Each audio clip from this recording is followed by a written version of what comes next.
Kelly, one of my favorite people out here at the NHRA, does a lot of work behind the scenes, punching in all the numbers for the Lucas Oil Series.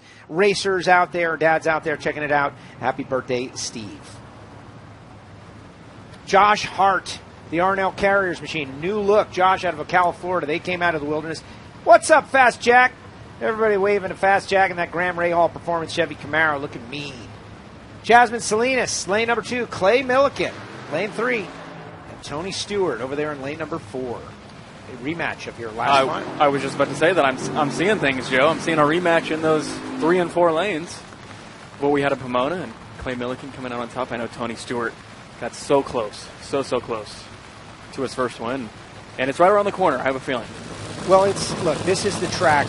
You know, I'm not making predictions right here, but this is the track where Tony had his first great run in a drag race car. This is the track where Tony Stewart got his first win in a drag race car, and maybe it's meant to be here this weekend. I don't know, but if you look at the research, this track has been very friendly to Tony Stewart. Well, Joe, I'm going to give you another spoiler on my Play NHRA opening odds.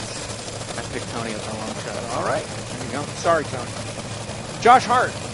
It was over 500 days between 3.6-second runs, but they broke through and they got it. And so now that team we've got a new brain trust out there, Joe Barlow and Jason McCullough, along with Ron Douglas, guys that you have great experience with. Yes.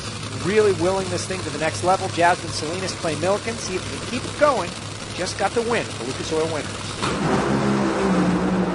Smoke for Josh. Jasmine's off the throttle, and they're all coasting to the stripe.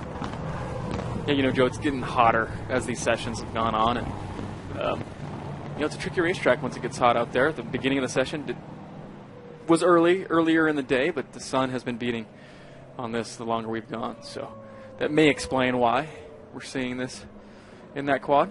And they all had the air deflectors on the machines. For those who have not been following the NHRA on a regular basis, and maybe you just come out to the track once or twice a year to see this incredible spectacle, of course, I would encourage you to subscribe to NHRA on YouTube and follow along with all our social media so you can keep up on the stories. But you see Clay Millican up on the in-venue super screen.